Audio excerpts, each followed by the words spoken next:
ਸ੍ਰੀ ਵਾਹਿਗੁਰੂ ਜੀ। ਸ੍ਰੀ ਨਾਨਕ ਪਾਦ ਪੰਕਜ ਬੰਦਨ, ਪਾਦ ਪੰਕਜ ਬੰਦਨ। ਸਿਮਰੋ ਅੰਗਦ ਦੋਖ ਨਿਕੰਦਨ, ਅਮਰਦਾਸ ਗੁਰ ਹਿਰਦੈ ਧਿਆਵੋ, ਹਿਰਦੈ ਧਿਆਵੋ। ਸ੍ਰੀ ਗੁਰੂ ਰਾਮਦਾਸ ਗੁਣ ਗਾਵੋ, ਗੁਰੂ ਅਰਜਨ ਬਿਘਨਨ ਕੇ ਨਾਸਕ, ਬਿਘਨਨ ਕੇ ਨਾਸਕ। ਸ੍ਰੀ ਹਰਿਗੋਬਿੰਦ ਸ਼ੁਭ ਸੁਮਤੀ ਪ੍ਰਕਾਸ਼ਕ, ਗੁਰੂ ਹਰਿ ਰਾਏ ਨਮੋ ਕਰ ਜੋਰੀ, ਨਮੋ ਕਰ ਜੋਰੀ। ਸ੍ਰੀ ਹਰਿ ਕ੍ਰਿਸ਼ਨ ਮਨਾਏ ਬਹੋਰੀ, ਗੁਰੂ ਤੇਗ ਬਹਾਦਰ ਪਰਮ ਕਿਰਪਾਲਾ, ਪਰਮ ਕਿਰਪਾਲਾ। ਸ੍ਰੀ ਗੁਰੂ ਗੋਬਿੰਦ ਸਿੰਘ ਬਿਸਾਲਾ, ਤਰੋਂ ਤਾਰਾ ਪਰ ਪੁਨ ਪੁਨ ਸੀਸਾ, ਪੁਨ ਪੁਨ ਸੀਸਾ। ਬੰਦੋ ਬਾਰ ਬਾਰ ਜਗਦੀਸਾ, ਜਿਸ ਮਹਿ ਅੰਮ੍ਰਿਤ ਗਿਆਨ ਹੈ, ਮਾਨਕ ਭਗਤ ਬੈਰਾਗ। ਸ੍ਰੀ ਗੁਰੂ ਗ੍ਰੰਥ ਸਾਹਿਬ ਉਦਦ, ਬੰਦੋ ਕਰ ਅਨੁਰਾਗ। ਸ੍ਰੀ ਗੁਰੂ ਸ਼ਬਦ ਕਮਾਏ ਜਿਨ, ਜੀਤੇ ਪੰਚ ਵਿਕਾਰ। ਤਿਨ ਸੰਤਨ ਕੋ ਬੰਦਨਾ, ਸਿਰ ਚਰਨਨ ਪਰ ਧਾਰ। ਏਕ ਓੰਕਾਰ ਸਤਿਗੁਰੂ, ਤਿਹ ਪ੍ਰਸਾਦ ਸਚ ਹੋਏ। ਵਾਹਿਗੁਰੂ ਜੀ ਕੀ ਫਤਿਹ। ਵਿਘਨ ਵਿਨਾਸ਼ਨ ਸੋਏ, ਕਹਾ ਬੁੱਧ ਪ੍ਰਭ ਤੁਛ ਹਮਾਰੀ। ਬਰਨ ਸਕੈ ਮਹਿਮਾ ਜੋ ਤਿਹਾਰੀ, ਹਮ ਨ ਸਕਤ ਕਰ ਸਿਫਤ ਤੁਮਾਰੀ। ਆਪ ਲਿਹੋ ਤੁਮ ਕਥਾ ਸੁਧਾਰੀ, ਗਿਆਨ ਧਿਆਨ ਕਿਛ ਕਰਮ ਨ ਜਾਣਾ। ਸਾਰ ਨ ਜਾਣਾ ਤੇਰੀ, ਸਭ ਤੇ ਵੱਡਾ ਸਤਿਗੁਰ ਨਾਨਕ। ਜਿਨ ਕਲ ਰਾਖੀ ਮੇਰੀ, ਸਭ ਤੇ ਵੱਡਾ ਸਤਿਗੁਰ ਨਾਨਕ। ਜਿਨ ਕਲ ਰਾਖੀ ਮੇਰੀ।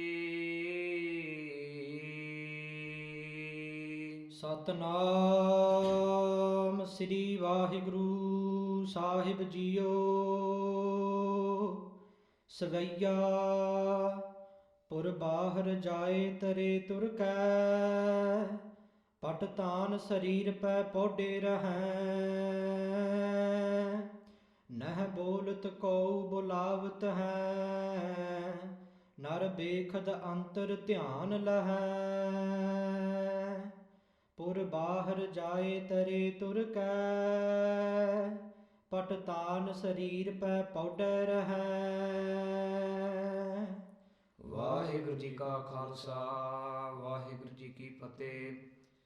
ਪਤਿਤ ਪਾਵਨ ਭਗਤ ਵਛਲ, ਕਿਰਪਾ ਦੇਖ ਜਾਣੇ ਜੋਤ ਰੂਪ। ਚਬਰ ਛਤਰ ਤਖਤ ਦੇ ਮਾਲਕ, ਪ੍ਰਤੱਖ ਸਤਿਗੁਰੂ।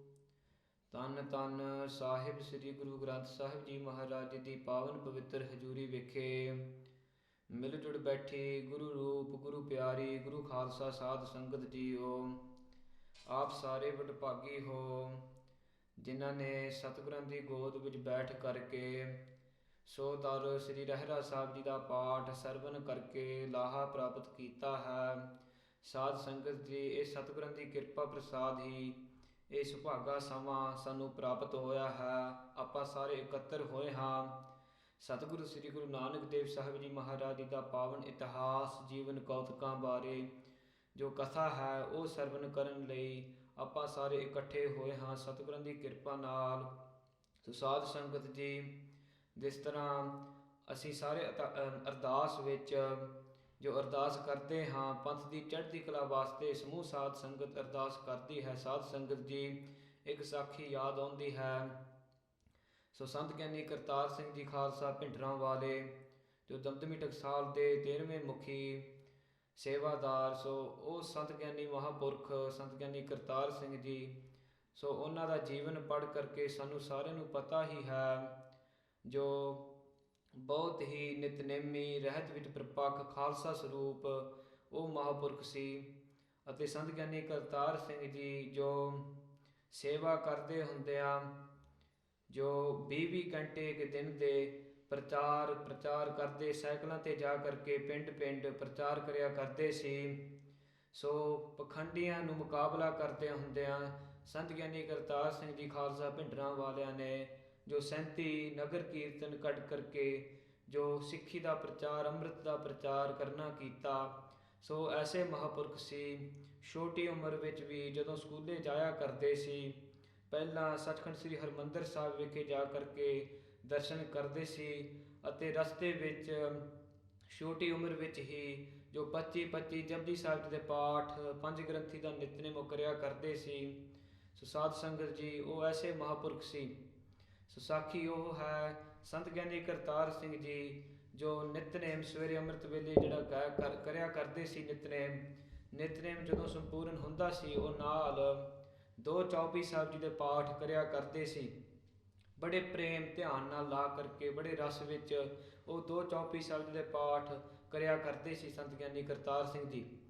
ਅਤੇ ਉਸ ਸਮੇਂ ਫਿਰ ਸਿੰਘ ਪੁੱਛਿਆ ਕਰਦੇ ਸੀ ਸੰਤਾਂ ਨੂੰ ਕਿ ਮਹਾਂਪੁਰਖੋ, ਤੁਸੀਂ 2 ਚੌਪਈ ਸਾਹਿਬ ਜੀ ਦੇ ਪਾਠ ਨਿਤਨੇਮ ਤੋਂ ਬਾਅਦ ਕਰਦੇ ਹੋ, ਇਹ ਕੀ ਕਾਰਨ ਹੈ, ਕਿਉਂ ਕਰਦੇ ਹੋ ਤੁਸੀਂ? ਅਤੇ ਸੰਤ ਗਿਆਨੀ ਕਰਤਾਰ ਸਿੰਘ ਜੀ ਖਾਲਸਾ ਭਿੰਡਰਾਂ ਵਾਲੇ ਫਿਰ ਉਸ ਵਕਤ ਸਿੰਘ ਨੂੰ ਕਹਿਣ ਲੱਗੇ ਕਿ ਜਿਹੜਾ ਪਹਿਲਾ ਚੌਪਈ ਸਾਹਿਬ ਜੀ ਦਾ ਪਾਠ ਅਸੀਂ ਕਰਦੇ ਹਾਂ, ਸੋ ਇਹ ਦਮਦਮੀ ਟਕਸਾਲ ਗੁਰੂ ਗੋਬਿੰਦ ਸਿੰਘ ਸਾਹਿਬ ਜੀ ਦੀ ਚਲਾਈ ਹੋਈ ਟਕਸਾਲ ਹੈ ਅਤੇ ਇਹ ਸੇਵਾ ਵਾਸਤੇ ਸਤਿਗੁਰਾਂ ਦੀ ਕਿਰਪਾ ਹੀ ਚਾਹੀਦੀ ਆ, ਆਸਰਾ ਹੀ ਚਾਹੀਦਾ ਹੈ। ਸੋ ਇਹ ਸੇਵਾ ਕਰਦਿਆਂ ਹੁੰਦਿਆਂ ਇਹ ਚੌਪਈ ਸਾਹਿਬ ਜੀ ਦਾ ਪਾਠ ਇਹ ਰੱਖਿਆ ਕਰਦਾ ਹੈ। ਸੋ ਇਹ ਚੌਪਈ ਸਾਹਿਬ ਜੀ ਦਾ ਪਾਠ ਇਹ ਜਥੇ ਦੀ ਦਮਦਮੀ ਟਕਸਾਲ ਦੀ ਚੜ੍ਹਦੀ ਕਲਾ ਵਾਸਤੇ ਅਸੀਂ ਕਰਦੇ ਹਾਂ। ਜਿਹੜਾ ਦੂਸਰਾ ਚੌਪਈ ਸਾਹਿਬ ਦਾ ਪਾਠ ਅਸੀਂ ਕਰਦੇ ਹਾਂ ਉਹ ਸਮੂਹ ਖਾਲਸੇ ਪੰਥ ਦੀ ਚੜ੍ਹਦੀ ਕਲਾ ਵਾਸਤੇ ਅਸੀਂ ਕਰਦੇ ਹਾਂ ਇਹ ਚੌਪਈ ਸਾਹਿਬ ਜੀ ਦਾ ਪਾਠ। ਅਤੇ ਫਿਰ ਉਹ ਸਿੰਘ ਉਸ ਵਕਤ ਕਹਿਣ ਲੱਗਾ ਸੰਤਾਂ ਨੂੰ ਕਿ ਮਹਾਂਪੁਰਖੋ, ਇੱਕ ਹੀ ਚੌਪਈ ਸਾਹਿਬ ਦਾ ਪਾਠ ਆਪ ਜੀ ਸਿਰਫ ਕਰਦੇ ਹੋ। ਅਤੇ ਉਸ ਵਕਤ ਫਿਰ ਸੰਤ ਗਿਆਨੀ ਕਰਤਾਰ ਸਿੰਘ ਜੀ ਕਹਿਣ ਲੱਗੇ ਸਿੰਘ ਨੂੰ ਕਿ ਸਤਿਗੁਰੂ ਸ੍ਰੀ ਗੁਰੂ ਗੋਬਿੰਦ ਸਿੰਘ ਸਾਹਿਬ ਜੀ ਮਹਾਰਾਜ ਜੀ ਦਾ ਪਾਵਨ ਬਚਨ ਹੈ, ਸੋ ਦੁੱਖ ਦਰਦ ਭਾਉ ਨਿਕਟ ਨ ਤਿਨ ਨਰ ਕੇ ਰਹਾ, ਹੋ ਜੋ ਆ ਕੀ ਏਕ ਬਾਰ ਚੌਪਈ ਕੋ ਕਹਿ। ਸੋ ਸਾਧ ਸੰਗਤ ਜੀ, ਸੰਤ ਗਿਆਨੀ ਕਰਤਾਰ ਸਿੰਘ ਜੀ ਮਹਾਂਪੁਰਖ ਉਸ ਵਕਤ ਸਿੰਘ ਨੂੰ ਕਹਿਣ ਲੱਗੇ ਕਿ ਇਹ ਚੌਪਈ ਸਾਹਿਬ ਜੀ ਦਾ ਪਾਠ ਜਿਹੜੇ ਦੁੱਖ ਦਰਦ ਭਾਉ ਜਿਹੜਾ ਹੈ, ਇਹ ਸਾਰੇ ਜਿਹੜੇ ਕਲੇਸ਼ ਹੁੰਦੇ ਹਨ, ਇਹ ਇੱਕ ਹੀ ਚੌਪਈ ਸਾਹਿਬ ਦਾ ਪਾਠ ਕਰਕੇ ਇਹ ਫਿਰ ਸਾਰੇ ਨਾਸ ਹੋ ਜਾਂਦੇ ਹਨ। ਸੰਤ ਗਿਆਨੀ ਕਰਤਾਰ ਸਿੰਘ ਜੀ ਮਹਾਂਪੁਰਖ ਸਿੰਘ ਨੂੰ ਕਹਿਣ ਲੱਗੇ ਕਿ ਮੇਰਾ ਪੂਰਾ ਭਰੋਸਾ ਹੈ, ਨਿਸ਼ਚਾ ਹੈ ਸਤਿਗੁਰੂ ਸ੍ਰੀ ਗੁਰੂ ਗੋਬਿੰਦ ਸਿੰਘ ਸਾਹਿਬ ਜੀ ਮਹਾਰਾਜ ਜੀ 'ਤੇ। ਸੋ ਇੱਕ ਹੀ ਚੌਪਈ ਸਾਹਿਬ ਜੀ ਦੇ ਪਾਠ ਨਾਲ ਸਮੂਹ ਖਾਲਸੇ ਪੰਥ ਦੀ ਚੜ੍ਹਦੀ ਕਲਾ ਵਾਸਤੇ ਅਰਦਾਸ ਕਰਿਆ ਕਰਦੇ ਹਾਂ ਅਸੀਂ। ਸਾਧ ਸੰਗਤ ਜੀ, ਕਹਿਣ ਦਾ ਭਾਵ ਹੈ ਜੇ ਕੋਈ ਵੀ ਕੋਈ ਫੁਰਨਾ ਹੋਵੇ, ਦੁੱਖ ਦਰਦ, ਜਿਸ ਤਰ੍ਹਾਂ ਸਤਿਗੁਰਾਂ ਦਾ ਬਚਨ ਹੈ, ਦੁੱਖ ਦਰਦ ਭਾਉ ਜੋ ਵੀ ਕੁਛ ਹੋਇਆ ਪੰਥ ਦੀ ਚੜ੍ਹਦੀ ਕਲਾ ਵਾਸਤੇ ਅਰਦਾਸ ਕਰਨੀ ਹੋਵੇ, ਸੋ ਇੱਕ ਚੌਪਈ ਸਾਹਿਬ ਜੀ ਦੇ ਪਾਠ ਨਾਲ ਹੀ ਬਹੁਤੀ ਕਿਰਪਾ ਹੋ ਜਾਂਦੀ ਹੈ। ਸੰਤ ਗਿਆਨੀ ਕਰਤਾਰ ਸਿੰਘ ਜੀ ਮਹਾਂਪੁਰਖ ਬੜੇ ਪ੍ਰੇਮ ਧਿਆਨ ਨਾਲ ਲਾ ਕਰਕੇ ਇਸ ਤਰ੍ਹਾਂ ਨਿਤਨੇਮ ਤੋਂ ਬਾਅਦ 2 ਚੌਪਈ ਸਾਹਿਬ ਜੀ ਦੇ ਪਾਠ ਕਰਿਆ ਕਰਦੇ ਸੀ। ਸੋ ਸੰਤ ਗਿਆਨੀ ਕਰਤਾਰ ਸਿੰਘ ਜੀ ਮਹਾਂਪੁਰਖ ਦਮਦਮੀ ਟਕਸਾਲ ਮੁਖੀ And they were such a mukhi, they were such a Mahapurkh Brahmgyani that they used to do 20 hours a day of Katha, Prachar, Amrit Prachar, Satguru Sri Guru Nanak Dev Sahib Ji Maharaj's Sikhi Prachar, 20 hours a day with no rest. They used to do Prachar pind to pind. And to do Mukabala of the Pakhandis that used to do Prachar at that point, taking people away from Sikhi, they gutted 37 Nagar Kirtans across pinds and did Amrit Prachar, Sikhi da Prachar across pinds. So they were aise Mahapurkh, they were aise Brahmgyani, that even in such a young age, when they used to go to school, when they used to go to their college, they used to go do darshan at Darbar Sahib, and on the way they used to do like 25 Japji Sahib de Paath, Panch Granthi da Nitnem. They were very Nitnemi. And when we look at Sant Kartar Singh, we see the Sarup of a Khalsa, a Puran Khalsa whose red which is Parpak. So Sant Gyani Kartar Singh Ji Mahapurkh, after their Nitrem in the morning, Amrit Vela, they used to do two Japji Sahib de Paath. And a Singh asked Sant Gyani Ji, the Mahapurkh, how come you do these two Japji Sahibs? And Sant Kartar Singh then explained to that Singh, because Sant Kartar Singh used to do with a lot of prem, love and dhyan, just two Japji Sahib de Paath. And the Singh asked, how come you do them? And Sant Kartar Singh replied to that Singh that the first Japji Sahib that we do, so we've been blessed with the seva of Damdami Taksal, which is Guru Gobind Singh Sahib Ji's Jalai Hui Taksal, and I need the kirpa and the asra of Guru Gobind Singh Sahib Ji to keep doing the seva of this Taksal. Is such a Mahan seva, it's chalad by Sri Guru Gobind Singh Sahib Ji, so I need a lot of asra and rakhya of Guru Gobind Singh Ji to chala this Taksal and do the seva of this Taksal. So that's the first Japji Sahib that we do is for the Chaddi Kala of this Taksal. The second Japji Sahib that we do is the Japji Sahib. We do this Japji Sahib for the Samuh Khalsa Panth di Chaddi Kala. So the Singh asked, so you're only doing one Japji Sahib for the Khalsa Panth? And then at that point, Sant Gyani Kartar Singh Ji Mahapurkh replied to that Singh that this Japji Sahib da Paath, Maharaj says, Dukh Dard Pao Nikatna Tinnar Ke Raha Ho Jo Ya Ki Ek Baar Chaupai Ko Kahe.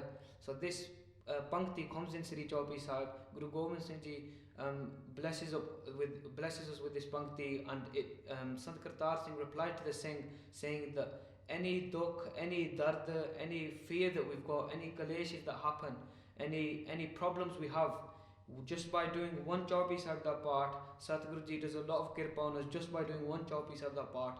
So Sant Kartar Singh replied to that Singh that just by me doing one Japji Sahib da Paath, I've got pura bharosa, I've got pura faith, pura nishcha on Sri Guru Gobind Singh Sahib Ji, that their bachan is, even if I just do one Japji Sahib da Paath, Satguru do kirpa and do a lot of bakshish on the Khalsa Panth.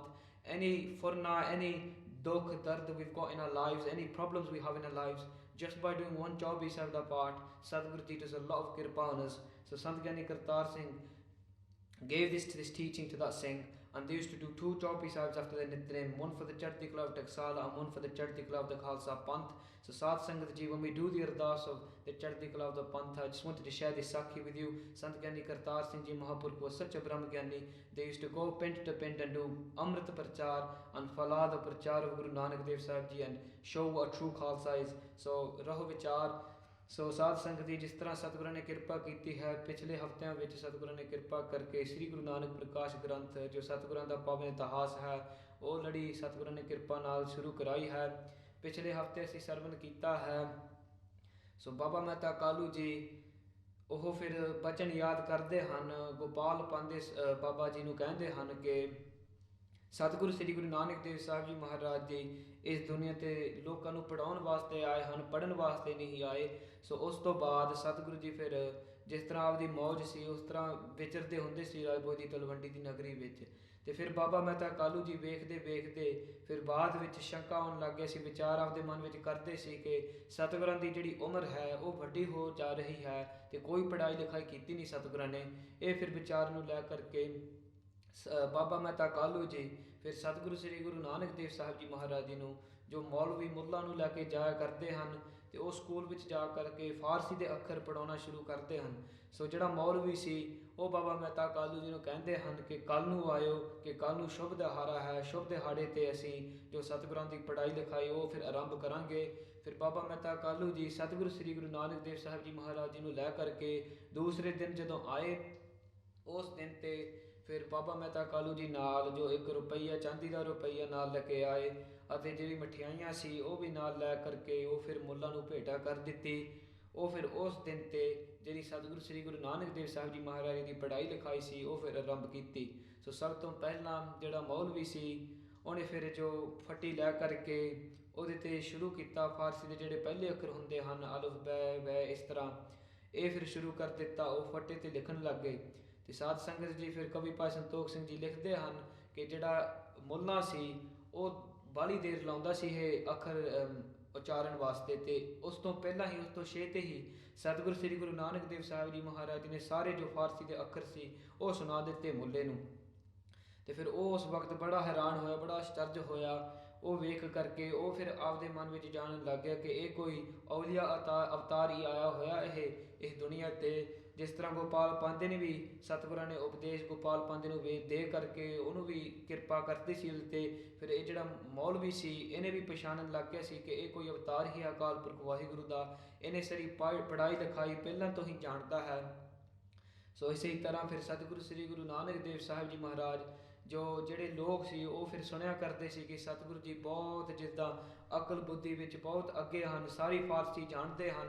ਅਤੇ ਜੇ ਫਿਰ ਸ੍ਰੀ ਗੁਰੂ ਨਾਨਕ ਦੇਵ ਸਾਹਿਬ ਜੀ ਮਹਾਰਾਜ ਜਿਹੜਾ ਪ੍ਰੇਮਾ ਭਗਤੀ ਦਾ ਉਪਦੇਸ਼ ਸੀ ਉਹ ਫਿਰ ਫਾਰਸੀ ਦੇ ਅੱਖਰਾਂ ਵਿੱਚ ਵੀ ਮਿਲਾ ਕਰਕੇ ਉਹ ਫਿਰ ਪ੍ਰੇਮਾ ਭਗਤੀ ਨਾਮ ਜਪਣ ਦਾ ਉਪਦੇਸ਼ ਫਿਰ ਸਾਰਿਆਂ ਨੂੰ ਕਰਦੇ ਸੀ। ਅਤੇ ਜਿਹੜੇ ਪਿੰਡ ਦੇ ਲੋਕ ਸੀ ਘਰਾਂ 'ਚੋਂ ਉੱਠ ਕਰਕੇ ਸਤਿਗੁਰਾਂ ਦੇ ਦਰਸ਼ਨ ਕਰਨ ਵਾਸਤੇ ਸਾਰੇ ਆਉਂਦੇ ਸੀ, ਸਤਿਗੁਰਾਂ ਦੇ ਬਚਨ ਸੁਣਨ ਵਾਸਤੇ। ਕਈ ਸਤਿਗੁਰਾਂ ਨੂੰ ਪਰਖਣ ਵਾਸਤੇ ਵੀ ਆਉਂਦੇ ਸੀ, ਅਤੇ ਜਿਹੜੇ ਪਰਖਣ ਵਾਸਤੇ ਵੀ ਆਉਂਦੇ ਸੀ ਸਤਿਗੁਰੂ ਜੀ ਛੇਤੀ ਤੋਂ ਛੇਤੀ ਉਹਨਾਂ ਦਾ ਜਵਾਬ ਦੇ ਦਿੰਦੇ ਸੀ ਫਾਰਸੀ ਅੱਖਰਾਂ ਵਿੱਚ ਹੀ। ਸੋ ਸਾਰਿਆਂ ਨੂੰ ਪਤਾ ਲੱਗਣ ਲੱਗ ਗਿਆ ਸੀ ਕਿ ਇਹ ਕੋਈ ਅਵਤਾਰ ਹੀ ਅਕਾਲ ਪੁਰਖ ਵਾਹਿਗੁਰੂ ਦਾ, ਅਕਾਲ ਪੁਰਖ ਵਾਹਿਗੁਰੂ ਆਪ ਆਏ ਹਨ। ਅਤੇ ਫਿਰ ਜਦੋਂ ਸਾਰਿਆਂ ਨੂੰ ਪਤਾ ਲੱਗਣ ਲੱਗਿਆ ਉਸ ਵਕਤ ਸਤਿਗੁਰੂ ਸ੍ਰੀ ਗੁਰੂ ਨਾਨਕ ਦੇਵ ਸਾਹਿਬ ਜੀ ਮਹਾਰਾਜ ਇਹ ਜਾਣ ਕਰਕੇ ਫਿਰ ਜਿਹੜਾ ਆਪਦਾ ਜੋ ਸੁਭਾਅ ਸੀ ਉਹ ਫਿਰ ਬਦਲ ਦਿੱਤਾ। ਉਸ ਵਕਤ ਸਤਿਗੁਰੂ ਸ੍ਰੀ ਗੁਰੂ ਨਾਨਕ ਦੇਵ ਸਾਹਿਬ ਜੀ ਮਹਾਰਾਜ ਜੀ ਨੇ ਆਪਦਾ ਸੁਭਾਅ ਬਦਲ ਕਰਕੇ ਸੋ ਜਿਸ ਤਰ੍ਹਾਂ ਕੋਈ ਅਣਜਾਣ ਬਾਲਕ ਹੋਵੇ ਇਸ ਤਰ੍ਹਾਂ ਦਾ ਸੁਭਾਅ ਸਤਿਗੁਰਾਂ ਨੇ ਫਿਰ ਧਾਰਨ ਕਰ ਲਿਆ ਸੀ। ਇਸ ਤਰ੍ਹਾਂ ਕੋਈ ਅਣਜਾਣ ਬਾਲਕ ਹੋਵੇ ਇਸ ਤਰ੍ਹਾਂ ਸਤਿਗੁਰੂ ਜੀ ਫਿਰ ਕਰਨ ਲੱਗ ਪਏ। ਅਤੇ ਫਿਰ ਇੱਥੇ ਛੱਡਿਆ ਸੀ ਇਤਿਹਾਸ। ਸੋ ਆਪ ਦਾ ਸੁਭਾਅ ਲੁਕਾਉਣ ਵਾਸਤੇ ਸਤਿਗੁਰਾਂ ਨੇ ਅਣਜਾਣ ਬਾਲਕ ਇਸ ਤਰ੍ਹਾਂ ਦਾ ਸੁਭਾਅ ਧਾਰਨ ਕਰ ਲਿਆ ਸੀ। ਸੋ ਅੱਗੇ ਹੁਣ ਜਿਹੜੀ ਕਥਾ ਆਊਗੀ ਹੁਣ ਸਾਰੀ ਸੰਗਤ ਮਨ ਚਿੱਤ ਬਿਰਤੀਆਂ ਇਕਾਗਰ ਕਰੀਏ, ਪ੍ਰੇਮ ਸ਼ਰਧਾ ਨਾਲ ਕਥਾ ਸਰਵਨ ਕਰੀਏ ਜੀ। ਸਤਨਾਮ ਸ੍ਰੀ ਵਾਹਿਗੁਰੂ ਸਾਹਿਬ ਜੀਓ। ਸਵਈਆ ਪੁਰ ਬਾਹਰ ਜਾਏ ਤਰੇ ਤੁਰ ਕੈ। ਸਾਧ ਸੰਗਤ ਜੀ ਇਸ ਤਰ੍ਹਾਂ ਸਰਮੇ ਕੀਤਾ ਹੈ। ਸਤਿਗੁਰੂ ਜੀ ਆਪਦਾ ਸੁਭਾਅ ਬਦਲ ਕਰਕੇ ਫਿਰ ਉਸ ਵਕਤ ਸਤਿਗੁਰੂ ਸ੍ਰੀ ਗੁਰੂ ਨਾਨਕ ਦੇਵ ਸਾਹਿਬ ਜੀ ਮਹਾਰਾਜ ਜੀ ਰਾਏ ਭੋਜ ਦੀ ਤਲਵੰਡੀ ਦੀ ਨਗਰੀ ਤੋਂ ਬਾਹਰ ਜਾ ਕਰਕੇ ਜੋ ਦਰਖਤ ਦੇ ਹੇਠਾਂ ਜਾ ਕਰਕੇ ਉੱਥੇ ਪੈ ਗਏ। ਪਟਤਾਨ ਸਰੀਰ ਪੈ ਪੌਡੇ ਰਹੈ। ਤੇ ਆਪਦੇ ਫਿਰ ਸਰੀਰ ਉੱਤੇ ਕੋਈ ਚਾਦਰਾ ਲੈ ਕਰਕੇ ਉਹ ਫਿਰ ਆਪਦੇ ਸਰੀਰ ਉੱਤੇ ਲੈ ਲਿਆ। ਨਹਿ ਬੋਲਤ ਕਉ ਬੁਲਾਵਤ ਹੈ। ਤੇ ਜਿਹੜਾ ਵੀ ਕੋਈ ਆਉਂਦਾ ਸੀ ਸਤਿਗੁਰਾਂ ਨਾਲ ਬਚਨ ਕਰਨ ਵਾਸਤੇ, ਸਤਿਗੁਰੂ ਨੂੰ ਬੁਲਾਉਣ ਵਾਸਤੇ, ਸਤਿਗੁਰੂ ਜੀ ਚੁੱਪ ਰਹਿੰਦੇ ਸੀ, ਕਿਸੇ ਨੂੰ ਨਹੀਂ ਬੁਲਾਉਂਦੇ ਸੀ। ਨਰ ਵੇਖਦ ਅੰਤਰ ਧਿਆਨ ਲਹੈ। ਤੇ ਸਤਿਗੁਰਾਂ ਦਾ ਜੋ ਅੰਤਰ ਧਿਆਨ ਵੇਖ ਕਰਕੇ ਫਿਰ ਜਿਹੜੇ ਲੋਕ ਸੀ ਉਸ ਵਕਤ ਸਤਿਗੁਰਾਂ ਨੂੰ ਜੋ ਬੇਖੁਦ ਮਸਤਾਨੇ ਮਸਤ ਸਮਝਣ ਲੱਗ ਗਏ ਸੀ। ਕਬ ਆਨ ਪਰੈ ਘਰ ਮਾਤ ਉਠਾਵਤ। ਤੇ ਫਿਰ ਕਦੇ ਕਦੇ ਜਦੋਂ ਸਤਿਗੁਰਾਂ ਦਾ ਜੀ ਕੀਤਾ ਉਹ ਫਿਰ ਘਰ ਜਾ ਕਰਕੇ ਉੱਥੇ ਫਿਰ ਜਾ ਕਰਕੇ ਪੈ ਜਾਂਦੇ ਸੀ ਜੋ ਚਾਦਰਾ ਲੈ ਕਰਕੇ। ਅਤੇ ਜਿਹੜੀ ਮਾਤਾ ਤ੍ਰਿਪਤਾ ਜੀ ਸੀ ਉਹ ਫਿਰ ਸਤਿਗੁਰੂ ਨੂੰ ਉਠਾਉਣ ਦੀ ਕੋਸ਼ਿਸ਼ ਕਰਦੀ ਹੁੰਦੀ ਸੀ। ਤਉ ਪੇ ਉਠੈ ਨਹਿ ਮੌਨ ਗਹੈ। ਤੇ ਉਸ ਵਕਤ ਫਿਰ ਸਤਿਗੁਰੂ ਜੀ ਜੋ ਉੱਥੇ ਪਏ ਰਹਿੰਦੇ ਸੀ ਉੱਠਦੇ ਨਹੀਂ ਹੁੰਦੇ ਸੀ ਤੇ ਫਿਰ ਮੌਨ ਵੀ ਧਾਰਨ ਕਰ ਲਈ ਸੀ, ਚੁੱਪ ਰਹਿੰਦੇ ਸੀ, ਕਿਸੇ ਨੂੰ ਬੁਲਾਉਂਦੇ ਨਹੀਂ ਸੀ ਸਤਿਗੁਰੂ ਜੀ। ਇੱਕ ਠੌਰ ਪਏ ਜੁਗ ਬਾਸਰ ਬੀਤਾ ਹੈ। ਤੇ ਇੱਕ ਜਗ੍ਹਾ ਵਿੱਚ ਪਏ ਜੋ ਬਾਹਲਾ ਸਮਾਂ ਬਤੀਤ ਹੋ ਜਾਂਦਾ ਸੀ, ਇੱਕ 2 ਦਿਨ ਬਤੀਤ ਹੋ ਜਾਂਦਾ ਸੀ ਸਤਿਗੁਰੂ ਜੀ ਨੂੰ, ਇੱਕ ਜਗ੍ਹਾ 'ਚ ਹੀ ਪਏ ਰਹਿੰਦੇ ਸੀ ਸਤਿਗੁਰੂ ਜੀ। ਇਸ ਤਰ੍ਹਾਂ ਦਾ ਸੁਭਾਅ ਧਾਰਨ ਕਰ ਲਿਆ ਸੀ। ਹੇਰ ਕੈ ਮਾਨਵ ਐਸੇ ਕਹੈ। ਅਤੇ ਜਿਹੜੇ ਲੋਕ ਸੀ ਰਾਏ ਭੋਜ ਦੀ ਤਲਵੰਡੀ ਦੀ ਨਗਰੀ ਦੇ ਜਿਹੜੇ ਲੋਕ ਸੀ ਇਹ ਸਾਰਾ ਵੇਖ ਕਰਕੇ ਇਸ ਤਰ੍ਹਾਂ ਫਿਰ ਕਹਿਣ ਲੱਗੇ ਸੀ।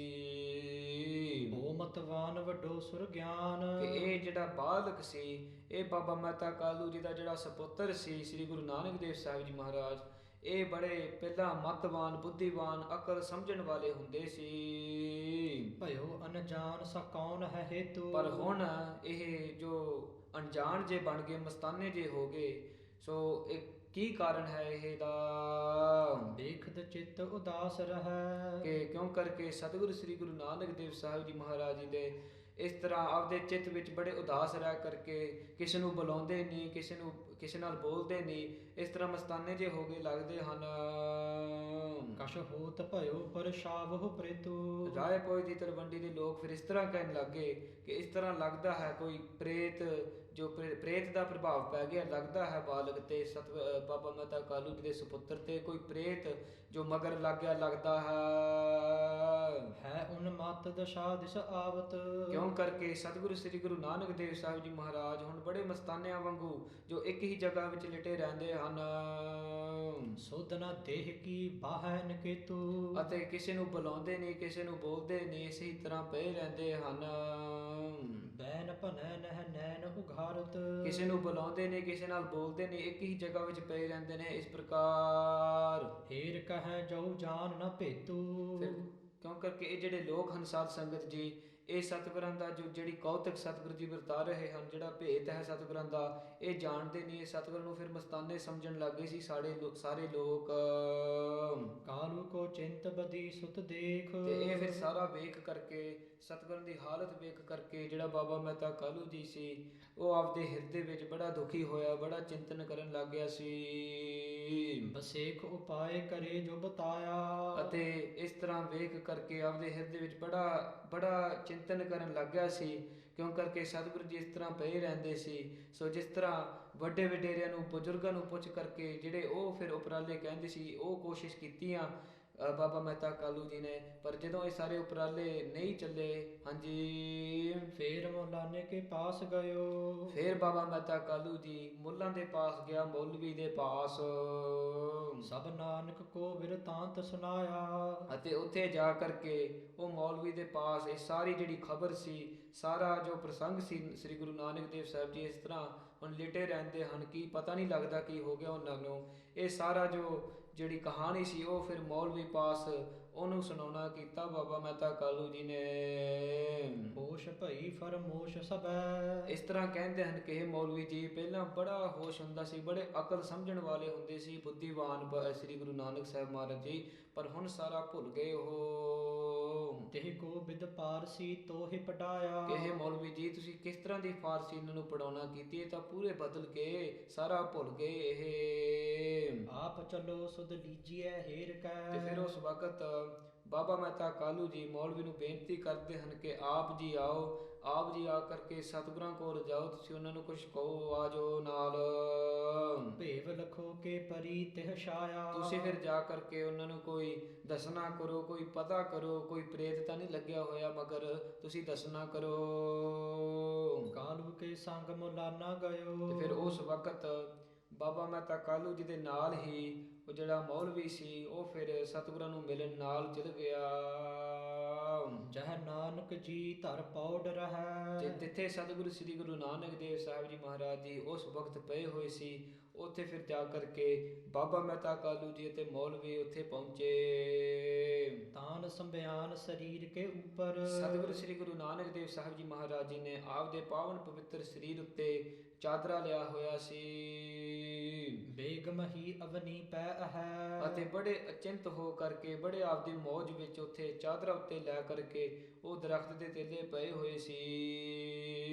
ਮਾਨਵ ਆਨ ਭਏ ਇਕਠੇ। ਜਿਹੜੇ ਰਾਏ ਭੋਜ ਦੀ ਤਲਵੰਡੀ ਦੇ ਨਗਰੀ ਜਿਹੜੇ ਲੋਕ ਸੀ, ਉਹ ਵੀ ਆ ਕਰਕੇ ਇਕੱਠੇ ਹੋ ਗਏ ਸਤਿਗੁਰਾਂ ਦੇ ਦਰਸ਼ਨ ਕਰਨ ਵਾਸਤੇ। ਜਿੱਥੇ ਮੌਲਵੀ ਅਤੇ ਬਾਬਾ ਮਹਿਤਾ ਕਾਲੂ ਜੀ ਗਏ ਸੀ, ਉੱਥੇ ਸਾਰੇ ਪਿੰਡ ਦੇ ਲੋਕ ਇਕੱਠੇ ਹੋ ਗਏ। ਬਹੁ ਬੈਨ ਸੁਨੈ ਸੁਰਤ ਐਸੇ ਚਾਹੈ। ਕਿਉਂ ਕਰਕੇ ਉਹਨਾਂ ਦੇ ਹਿਰਦੇ ਵਿੱਚ, ਮਨ ਵਿੱਚ ਇਸ ਤਰ੍ਹਾਂ ਵਿਚਾਰ ਹੁੰਦੀ ਸੀ ਕਿ ਇਹ ਜਿਹੜਾ ਮੌਲਵੀ ਹੈ ਇਹ ਸਤਿਗੁਰਾਂ ਦੇ ਨਾਲ ਜਾ ਕਰਕੇ ਬਚਨ ਕਰੂ, ਤੇ ਜੇ ਕੋਈ ਪ੍ਰੇਤ ਕੋਈ ਮਗਰ ਲੱਗਿਆ ਹੋਵੇ ਉਹਦੇ ਨਾਲ ਫਿਰ ਇਹ ਮੌਲਵੀ ਬਚਨ ਕਰੂ। ਉਹਦੇ ਸੁਣਨ ਵਾਸਤੇ ਆਪਾਂ ਸਾਰੇ ਇਕੱਠੇ ਹੋ ਗਏ ਲੋਕ ਰਾਏਪੁਰ ਦੀ ਤਲਵੰਡੀ ਦੇ। ਹੇਰ ਹੈਰਾਨ ਸਮਾਨ ਤਬੈ। ਅਤੇ ਸਤਿਗੁਰਾਂ ਦੇ ਬਚਨ ਜੋ ਵਾਹਿਗੁਰੂ ਮੌਲਵੀ ਦੇ ਬਚਨ ਸੁਣ ਕਰਕੇ ਬੜੇ ਹੈਰਾਨ ਹੁੰਦੇ ਸੀ। ਮਨ ਹੋਏ ਹੈਰਾਨ ਸੁਵਾਕ ਕਹੈ। ਅਤੇ ਇਸ ਤਰ੍ਹਾਂ ਹੈਰਾਨ ਹੁੰਦੇ ਆ। ਫਿਰ ਜੋ ਮੌਲਵੀ ਸੀ ਉਹ ਫਿਰ ਸਤਿਗੁਰਾਂ ਦੇ ਕੋਲ ਗਿਆ। ਕਬਿਤ ਜਾਇ ਕੈ ਮੁਲਾਨੇ ਨੇ ਦੁਆਏ ਕਰੀ ਬੈਸ ਢਿਗ। ਸੋ ਸਤਿਗੁਰੂ ਸ੍ਰੀ ਗੁਰੂ ਨਾਨਕ ਦੇਵ ਸਾਹਿਬ ਜੀ ਮਹਾਰਾਜ ਦੇ ਕੋਲ ਹੋ ਕਰਕੇ ਜਿਹੜਾ ਮੌਲਵੀ ਸੀ ਉਹ ਫਿਰ ਸਤਿਗੁਰਾਂ ਨੂੰ ਬਚਨ ਕਹਿਣ ਲੱਗਿਆ। ਤੁਮ ਪਰ ਮਿਹਰ ਸੁਪਰਵਦਗਾਰ ਕੀ। ਕਿ ਗੁਰੂ ਨਾਨਕ ਦੇਵ ਸਾਹਿਬ ਜੀ ਮਹਾਰਾਜ ਤੁਹਾਡੇ ਉੱਤੇ ਪਰਵਤਕਾਰ ਪਰਮੇਸ਼ਰ ਅਕਾਲ ਪੁਰਖ ਵਾਹਿਗੁਰੂ ਦੀ ਬਹੁਤੀ ਮਿਹਰ ਹੈ, ਬਹੁਤੀ ਕਿਰਪਾ ਹੈ। ਬੈਸ ਲਗ ਮਾਹਿ ਪਈ ਛੇ ਮੁਖੀ ਵਸੇਖ ਤਵ। ਤੇ ਆਪ ਜੀ ਦੇ ਬਹੁਤ ਹੀ ਕਿਰਪਾ ਹੈ ਆਪ ਜੀ ਤੇ, ਤੁਸੀਂ ਬੜੇ ਚੁੱਪ ਹੋ ਕਰਕੇ ਇੱਥੇ ਪਏ ਹੋਏ ਹੋ, ਕਿਉਂ, ਕੀ ਕਾਰਨ ਹੈ, ਦੱਸਣਾ ਕਰੋ। ਗਿਰਾ ਮੁਖ ਮਾਧੁਰੀ ਸਭਿਨ ਹਿਤਕਾਰ ਕੀ। ਕਿਉਂ ਕਰਕੇ ਤੁਸੀਂ ਬੜੇ ਸੁੰਦਰ ਬਚਨ ਕਰਿਆ ਕਰਦੇ ਸੀ, ਬੜੇ ਬੁੱਧੀਵਾਨ ਅਕਲਵਾਨ ਸੀ, ਬੜੇ ਮਿੱਠੇ ਬੋਲ ਨਾਲ ਜਿਹੜੇ ਵੀ ਕੋਈ ਆਉਂਦਾ ਸੀ ਤੁਸੀਂ ਉਹਨਾਂ ਨਾਲ ਬੜੇ ਮਿੱਠੇ ਬਚਨ ਕਰਿਆ ਕਰਦੇ ਸੀ। ਸ਼ੁਭ ਹੈ ਸੁਭਾਅ ਪਰਿਓ ਪਾਸੁ ਸਭਨ ਸੰਗ। ਅਤੇ ਜਿਹੜਾ ਆਪ ਜੀ ਦਾ ਸੁਭਾਅ ਹੈ ਬੜਾ ਸ਼ੁਭ ਚੰਗਾ ਸੁਭਾਅ ਹੈ ਆਪ ਜੀ ਦਾ। ਹਾਂਜੀ। ਬਦੈ ਕੋ ਪ੍ਰਭਾਵ ਰੀਤ ਜਸ ਵਿਸਤਾਰ ਕੀ। ਤੁਹਾਡਾ ਜਿਹੜਾ ਸੁਭਾਅ ਹੈ ਬੜਾ ਚੰਗਾ ਸੁਭਾਅ ਹੈ, ਬੜੇ ਮਿੱਠੇ ਮਿੱਠੇ ਬੋਲਾਂ ਨਾਲ ਤੁਸੀਂ ਸਾਰਿਆਂ ਨਾਲ ਜੋ ਵੀ ਤੁਹਾਡੇ ਆਉਂਦਾ ਹੈ ਸਾਰਿਆਂ ਨਾਲ ਮਿੱਠੇ ਮਿੱਠੇ ਬਚਨ ਕਰਿਆ ਕਰਦੇ ਹੋ। ਤੇ ਤੁਹਾਡਾ ਆਪ ਜੀ ਦਾ ਜਿਹੜਾ ਸੰਸਾਰ ਵਿੱਚ ਬੜਾ ਤੇਜ ਪ੍ਰਤਾਪ ਸੁੰਦਰ ਪ੍ਰਤਾਪ ਹੈ। ਅਨ ਨਿਤ ਤੂਸ਼ਨੋ ਕੋ ਕਾਰਨ ਹੈ ਕੌਣ ਭਨੋ। ਤੁਸੀਂ ਦੱਸਣਾ ਕਰੋ ਸਤਿਗੁਰੂ ਜੀ, ਕਿਉਂ ਕਰਕੇ ਕੀ ਹੈ ਤੁਹਾਡਾ, ਕੀ ਪਰੇਸ਼ਾਨ ਹੋਏ ਹੋ ਤੁਸੀਂ ਦੱਸਣਾ ਕਰੋ, ਕਿਉਂ ਚੁੱਪ ਹੋਏ ਹੋ ਤੁਸੀਂ। ਹੇਰ ਤੁਮੈ ਤਾਤ ਸੁਧ ਤਜੀ ਘਰ ਬਾਰ ਕੀ। ਕਿਉਂ ਕਰਕੇ ਜਿਹੜਾ ਆਪ ਜੀ ਦਾ ਪਿਤਾ ਹੈ ਸਾਰਾ ਘਰ-ਬਾਰ ਛੱਡ ਕਰਕੇ ਕੰਮਕਾਰ ਸਾਰਾ ਛੱਡ ਕਰਕੇ ਆਪਦੇ ਹਿਰਦੇ ਵਿੱਚ ਬੜਾ ਚਿੰਤਨ ਹੋਇਆ ਹੈ, ਬੜਾ ਵਿਆਕੁਲ ਹੋਇਆ ਹੈ। ਤੁਸੀਂ ਦੱਸਣਾ ਕਰੋ ਕੀ ਹੋ ਗਿਆ ਆਪ ਜੀ ਨੂੰ। ਦੋਹਰਾ ਮਸਟ ਕਰੀ ਨਾਨਕ ਤਬੈ। ਫਿਰ ਉਸ ਵਕਤ ਸਤਿਗੁਰੂ ਸ੍ਰੀ ਗੁਰੂ ਨਾਨਕ ਦੇਵ ਸਾਹਿਬ ਜੀ ਮਹਾਰਾਜ ਚੁੱਪ ਰਹੇ, ਕੋਈ ਬਚਨ ਨਹੀਂ ਆਖਿਆ। ਦਇਓ ਨ ਉੱਤਰ ਕੋਇ। ਕੋਈ ਮੌਲਵੀ ਦਾ ਕੋਈ ਪ੍ਰਸ਼ਨ ਦਾ ਕੋਈ ਉੱਤਰ ਨਹੀਂ ਦਿੱਤਾ ਸਤਿਗੁਰਾਂ ਨੇ। ਦੀਨ ਭਇਓ ਮੁੱਲਾ ਹਿਰਦੈ। ਤੇ ਫਿਰ ਉਸ ਵਕਤ ਜਿਹੜਾ ਮੁੱਲਾ ਮੌਲਵੀ ਸੀ ਆਪਦੇ ਹਿਰਦੇ ਵਿੱਚ ਬੜਾ ਨਿਮਰਤਾ ਵਿੱਚ ਆਇਆ। ਬਹਰੋ ਬਚਨ ਬਗੋਏ। ਅਤੇ ਦੋਵੇਂ ਹੱਥ ਜੋੜ ਕਰਕੇ ਨਿਮਰਤਾ ਵਿੱਚ ਆ ਕਰਕੇ ਫਿਰ ਸਤਿਗੁਰੂ ਸ੍ਰੀ ਗੁਰੂ ਨਾਨਕ ਦੇਵ ਸਾਹਿਬ ਜੀ ਮਹਾਰਾਜ ਜੀ ਨੂੰ ਬਚਨ ਆਖਣ ਲੱਗਿਆ। ਸਵਈਆ ਆਏ ਖਰੇ ਨਰ ਪਾਸ ਜਿਤੇ। ਹੇ ਸਤਿਗੁਰੂ ਜੀ, ਇਹ ਜਿਹੜੇ ਸਾਰੇ ਲੋਕ ਹਨ ਆਪ ਜੀ ਦੇ ਪਾਸ ਆਏ ਹਨ। ਤੁਵ ਬੈਨ ਸੁਨੈ ਮਨ ਚਾਹੇ ਇਹੀ। ਆਪ ਜੀ ਦੇ ਮਿੱਠੇ ਸੁੰਦਰ ਬਚਨ ਸੁਣਨ ਵਾਸਤੇ ਸਾਰੇ ਜਿਹੜੇ ਲੋਕ ਹਨ ਇੱਥੇ ਇਕੱਠੇ ਹੋਏ ਹਨ। ਆਨਨ ਤੇ ਨਹਿ ਬੋਲਤ ਹੋ ਬਚ।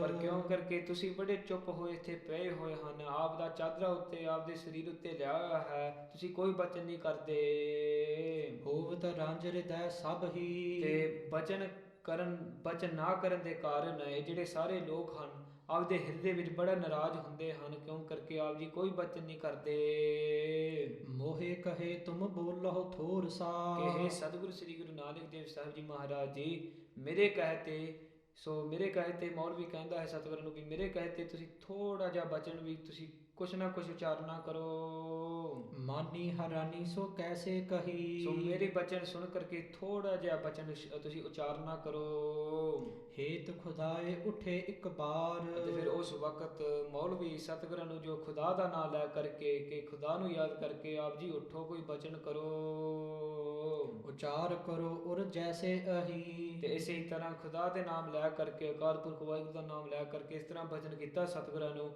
ਅਤੇ ਕਹਿਣ ਲੱਗੇ ਵੀ ਕੋਈ ਉੱਠ ਕਰਕੇ ਤੁਸੀਂ ਬਚਨ ਸੁਣਾਉਣਾ ਕਰੋ, ਕਿਉਂ ਤੁਸੀਂ ਪਰੇਸ਼ਾਨ ਹੋਏ ਹੋ, ਕਿਉਂ ਇੱਥੇ ਪਏ ਹੋ ਇਸ ਤਰ੍ਹਾਂ। ਅੜਿਲ ਮੁੱਲਾ ਕੇ ਸੁਨ ਬੈਨ। ਸੋ ਉਸ ਵਕਤ ਅੱਗੇ ਪੜੋ ਜੀ। ਮੁੱਲਾ ਕੇ ਸੁਨ ਬੈਨ ਦੀਨ ਅਤ ਜੋ ਭਇਓ। ਸੋ ਇਸ ਤਰ੍ਹਾਂ ਬਾਬਾ ਵਾਹਿਗੁਰੂ ਮੌਲਵੀ ਦੇ ਬਚਨ ਸੁਣ ਕਰਕੇ ਸਤਿਗੁਰੂ ਸ੍ਰੀ ਗੁਰੂ ਨਾਨਕ ਦੇਵ ਸਾਹਿਬ ਜੀ ਮਹਾਰਾਜ ਜੀ ਹਾਂਜੀ ਬਹਰੋ ਹੇਤ ਖੁਦਾਏ ਨਾਮ ਮੁਖ ਤੇ ਕਹਿਓ। ਕਿਉਂ ਕਰਕੇ ਮੌਲਵੀ ਨੇ ਫਿਰ ਖੁਦਾ ਦਾ ਨਾਮ ਲਿਆਂਦਾ ਹੈ ਵਿੱਚ, ਅਕਾਲ ਪੁਰਖ ਵਾਹਿਗੁਰੂ ਦਾ ਨਾਮ ਲੈਣ ਦਾ ਕਾਰਨ।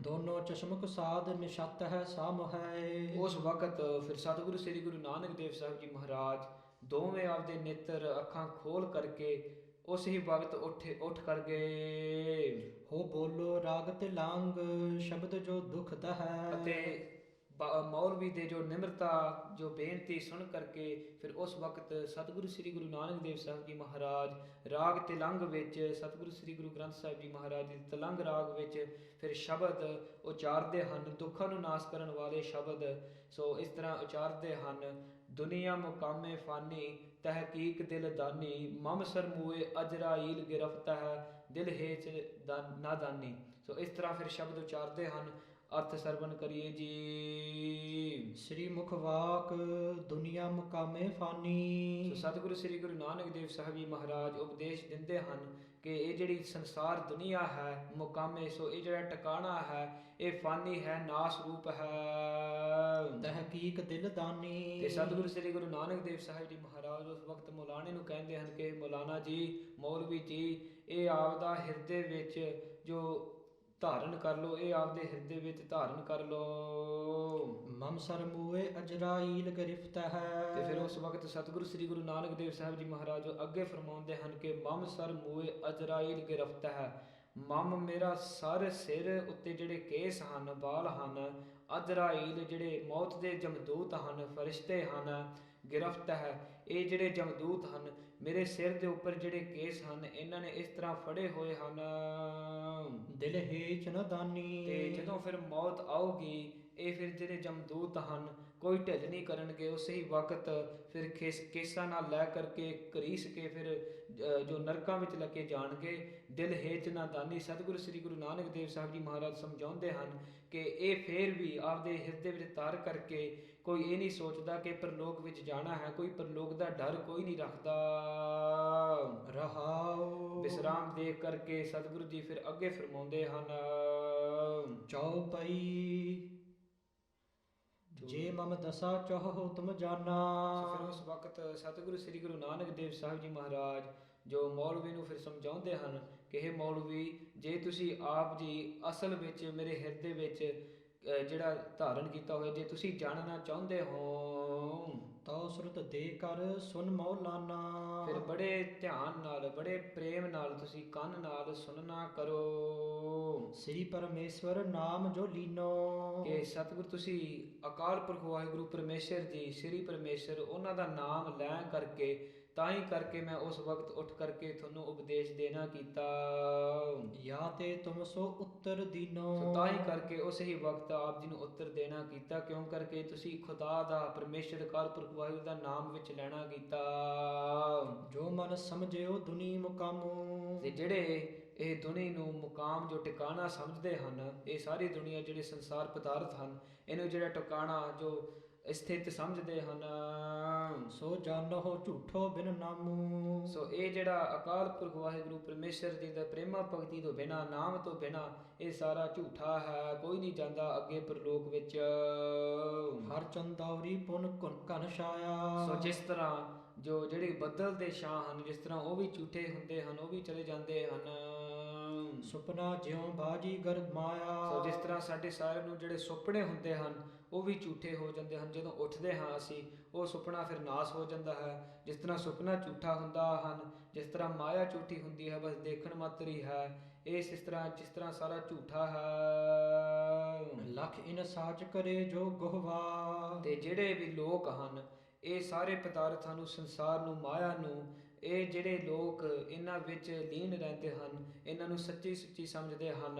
ਹਾਂਜੀ। ਅੰਤ ਕਾਲ ਤੇ ਹੋਏ ਪਛਤਾਵਾ। ਜਦੋਂ ਫਿਰ ਅੰਤ ਕਾਲ ਆਉਂਦਾ, ਜਦੋਂ ਮੌਤ ਦਾ ਸਮਾਂ ਆਉਂਦਾ ਹੈ, ਮਰਨ ਦਾ ਸਮਾਂ, ਜਦੋਂ ਪਰਲੋਕ ਵਿੱਚ ਜਾਣਾ ਹੁੰਦਾ ਹੈ, ਜਦੋਂ ਜਮਦੂਤ ਅੱਗੇ ਆਉਂਦੇ ਹਨ, ਉੱਥੇ ਫਿਰ ਬੜੇ ਪਛਤਾਉਂਦੇ ਹਨ ਉਹ ਲੋਕ। ਜੋ ਜਾਣੈ ਇਹ ਮਿਥਿਆ ਬਾਸੀ। ਤੇ ਜਿਹੜੇ ਜਾਣਦੇ ਹਨ ਕਿ ਇਹ ਸੰਸਾਰ ਸਾਰਾ ਝੂਠਾ ਹੈ, ਸੋ ਤਿਨ ਕੇ ਨਹਿ ਹੋਏ ਵਿਸ਼ਵਾਸੀ। ਉਹ ਫਿਰ ਸੱਚਾ ਵੇਖ ਕਰਕੇ ਆਪਦੇ ਹਿਰਦੇ ਵਿੱਚ ਭਰੋਸਾ ਰੱਖਦੇ ਹਨ ਕਿ ਇਹ ਸਾਰਾ ਝੂਠ ਹੈ, ਇਹ ਕੋਈ ਅੱਗੇ ਨਹੀਂ ਜਾਣਾ ਸਾਡੇ ਨਾਲ, ਸਾਰਾ ਨਾਸ ਹੋ ਜਾਣਾ ਹੈ। ਤਾਤੇ ਜਗਤ ਪਦਾਰਥ ਪ੍ਰੀਤਾ। ਤੇ ਜਿਹੜਾ ਫਿਰ ਸਾਰੇ ਪਦਾਰਥ, ਜਿਹੜੇ ਇਹ ਸੰਸਾਰ ਜਗਤ ਦੇ ਸਾਰੇ ਪਦਾਰਥ ਦਾ ਪ੍ਰੀਤ ਹੈ, ਇਹ ਸਾਰਾ ਜਿਹੜਾ ਪ੍ਰੇਮ ਹੈ ਪਦਾਰਥਾਂ ਦਾ, ਹਾਉ ਨਾ ਕਰੋ ਜੇ ਹੋਏ ਵਿਪਰੀਤਾ। ਅੰਤ ਦੇ ਸਮੇਂ ਵਿੱਚ, ਮੌਤ ਦੇ ਸਮੇਂ ਵਿੱਚ ਇਹ ਸਾਰਾ ਉਲਟਾ ਹੀ ਹੋ ਜਾਂਦਾ ਹੈ, ਕੋਈ ਨਾਲ ਨਹੀਂ ਜਾਂਦਾ, ਸਾਰਾ ਨਾਸ ਹੋ ਜਾਂਦਾ ਹੈ। ਸਿਰ ਪਰ ਡਰ ਨਿਤ ਅਜਰਾਈਲਾ। ਸਤਿਗੁਰੂ ਸ੍ਰੀ ਗੁਰੂ ਨਾਨਕ ਦੇਵ ਸਾਹਿਬ ਜੀ ਮਹਾਰਾਜ ਮੌਲਵੀ ਨੂੰ ਸਮਝਾਉਂਦੇ ਹਨ ਕਿ ਮੇਰੇ ਸਿਰ ਦੇ ਉੱਤੇ ਉਹ ਡਰ ਹੈ ਕਿ ਜਿਹੜੇ ਜਮਦੂਤ ਹਨ ਉਹ ਫਿਰ ਆ ਕਰਕੇ ਲੈ ਕੇ ਜਾਣਗੇ। ਗਹਿਲੇ ਜਾਵਹਿ ਜੋ ਬਿਨ ਢੀਲਾ। ਸਾਰੀ ਜੋ ਲੋਕਾਂ ਨੂੰ ਸਮਝਾਉਣ ਵਾਸਤੇ ਸਤਿਗੁਰੂ ਜੀ ਇਸ ਤਰ੍ਹਾਂ ਸਮਝਾਉਂਦੇ ਹਨ ਮੌਲਵੀ ਨੂੰ ਕਿ ਫਿਰ ਜਦੋਂ ਮੌਤ ਦਾ ਸਮਾਂ ਆਉਂਦਾ ਹੈ ਉਹ ਫਿਰ ਲੈ ਕੋਈ ਢਿੱਲ ਨਹੀਂ ਕਰਦੇ, ਉਹ ਉਸੇ ਵਕਤ ਤੁਹਾਨੂੰ ਖਿੱਚ ਕੇ ਲੈ ਜਾਂਦੇ ਹਨ ਨਰਕਾਂ ਵਿੱਚ। ਤੇ ਉੱਥੇ ਫਿਰ ਬੜਾ ਜੋ ਟੌਰਚਰ ਹੁੰਦਾ ਹੈ। ਆਸ ਡਰ ਧਰ ਕਰ ਹਉ ਉਰ ਤੇ ਮਾਹੀ। ਇਸੇ ਹੀ ਕਰਕੇ ਸਤਿਗੁਰੂ ਸ੍ਰੀ ਗੁਰੂ ਨਾਨਕ ਦੇਵ ਸਾਹਿਬ ਜੀ ਮਹਾਰਾਜ ਸਾਰੀ ਸੰਗਤਾਂ ਨੂੰ ਸਮਝਾਉਣ ਵਾਸਤੇ, ਮੌਲਵੀ ਨੂੰ ਸਮਝਾਉਣ ਵਾਸਤੇ ਇਸ ਤਰ੍ਹਾਂ ਫਿਰ ਕਹਿੰਦੇ ਹਨ ਕਿ ਮੈਂ ਆਪਦੇ ਹਿਰਦੇ ਵਿੱਚ ਇਹ ਡਰ ਧਾਰਨ ਕੀਤਾ ਹੋਇਆ ਹੈ। ਭਵ ਵਿਵਹਾਰ ਹੋਤ ਹਿਤ ਨਾਹੀ। ਤੇ ਆਪਦੇ ਹਿਰਦੇ ਵਿੱਚ ਇਹ ਡਰ ਧਾਰਨ ਕਰਕੇ ਜਿਹੜੇ ਇਸ ਸੰਸਾਰ ਦੇ ਪਦਾਰਥ ਹਨ, ਜਿਹੜਾ ਪ੍ਰੇਮ ਹੈ ਪਦਾਰਥਾਂ ਦਾ, ਜਿਹੜੇ ਸੰਸਾਰ ਦਾ ਸਾਰਾ ਝੂਠ ਹੈ, ਇਹ ਮੈਂ ਇਹਨਾਂ ਵਿੱਚ ਪ੍ਰੇਮ ਨਹੀਂ ਪਾ ਸਕਦਾ, ਕਿਉਂ ਕਰਕੇ ਮੈਂ ਆਪਦੇ ਹਿਰਦੇ ਵਿੱਚ ਇਹ ਡਰ ਧਾਰਨ ਕੀਤਾ ਹੋਇਆ ਹੈ। ਬਿਸਮਿਓ ਮਨ ਇਮ ਸੁਨਤ ਮੁਲਾਨਾ। ਤੇ ਫਿਰ ਉਸ ਵਕਤ ਜਦੋਂ ਮੌਲਵੀ ਨੇ ਇਸ ਤਰ੍ਹਾਂ ਸੁਣਨਾ ਕੀਤਾ ਸਤਿਗੁਰਾਂ ਦੇ ਪਾਸੋਂ, ਸ੍ਰੀ ਗੁਰੂ ਸੋ ਪੁਨ ਬਚਨ ਬਖਾਨਾ। ਉਸ ਵਕਤ ਫਿਰ ਜੋ ਆਪਦੇ ਮਨ ਵਿੱਚ ਵਿਚਾਰ ਆਈ, ਉਹ ਫਿਰ ਸਤਿਗੁਰਾਂ ਨੂੰ ਫਿਰ ਬਚਨ ਕਰਨਾ ਕੀਤਾ ਮੌਲਵੀ ਨੇ। ਅਬ ਲਓ ਤੁਮਰੀ ਬਾਲਕ ਬੈਸਾ। ਕਿ ਹੇ ਸਤਿਗੁਰੂ ਜੀ, ਜਿਹੜੀ ਆਪ ਜੀ ਦੀ ਜੋ ਉਮਰ ਹੈ ਇਹ ਬਾਲਕਾਂ ਦੀ ਉਮਰ ਹੈ, ਤੁਹਾਡੀ ਬਹੁਤ ਹੀ ਛੋਟੀ ਉਮਰ ਹੈ। ਬਚਨ ਉਚਾਰਤ ਹੋ ਮੁਖ ਕੈਸਾ। ਤੁਸੀਂ ਇਸ ਤਰ੍ਹਾਂ ਦਾ ਕਿੱਦਾਂ ਦਾ ਬਚਨ ਤੁਸੀਂ ਹੁਣ ਉਚਾਰਨਾ ਕਰ ਦਿੱਤਾ, ਤੇ ਤੁਹਾਡੀ ਛੋਟੀ ਉਮਰ ਹੈ, ਕਿੱਦਾਂ ਦਾ ਬਚਨ ਉਚਾਰਨਾ ਕਰ ਦਿੱਤਾ ਤੁਸੀਂ। ਹਮਸੇ ਬ੍ਰਿਧ ਆਰਬਲ ਬੀਤੀ। ਕਿਉਂ ਕਰਕੇ ਜਿਹੜੇ ਅਸੀਂ ਹਾਂ, ਅਸੀਂ ਸਾਡੇ ਬੁੱਢਾ ਉਮਰ ਹੈ, ਅਸੀਂ ਬਹੁਤ ਜੋ ਉਮਰ ਵੱਡੀ ਹੋ ਗਈ ਹੈ। ਤਿਨ ਕੋ ਚਹੀਅਤ ਹੈ ਅਸ ਰੀਤੀ। ਤੇ ਅਸੀਂ ਜਿਹੜੇ ਵੱਡੇ ਹਾਂ, ਅਸੀਂ ਇਸ ਤਰ੍ਹਾਂ ਦੇ ਬਚਨ ਕਰਦੇ ਹਨ, ਇਸ ਤਰ੍ਹਾਂ ਦੀਆਂ ਰੀਤੀਆਂ ਦੱਸਦੇ ਹਾਂ। ਅਬ ਬਾਲਕ ਲੀਲਾ ਉਰ ਧਰੀਏ। ਸਤਿਗੁਰੂ ਜੀ, ਤੁਸੀਂ ਹਾਲੇ ਛੋਟੀ ਉਮਰ ਵਿੱਚੋਂ, ਹਾਲੇ ਤੁਸੀਂ ਬਾਲਕ ਹੋ, ਤੁਸੀਂ ਬਾਲਕ ਲੀਲਾ ਕਰਨਾ ਕਰੋ, ਤੁਸੀਂ ਆਪਦੇ ਬਾਲਕਾਂ ਨਾਲ ਖੇਡਣਾ ਕਰੋ। ਏਕ ਫਿਕਰ ਕੋ ਜ਼ਿਕਰ ਨ ਕਰੀਏ। ਤੇ ਇਸ ਤਰ੍ਹਾਂ ਦੇ ਜਿਹੜੇ ਤੁਸੀਂ ਬਚਨ ਉਚਾਰਨਾ ਕੀਤਾ, ਇਹ ਜਿਹੜੇ ਸਾਰੇ ਫਿਕਰ ਹਨ, ਜਿਹੜੇ ਤੁਸੀਂ ਜ਼ਿਕਰ ਕੀਤੇ ਹਨ, ਇਹ ਤੁਸੀਂ ਨਾ ਆਪਦੇ ਹਿਰਦੇ ਵਿੱਚ ਸ਼ੰਕੇ ਰੱਖੋ। ਤਰਨ ਹੋਏ ਤਨ ਬਨਤਾ ਸੰਗਾ।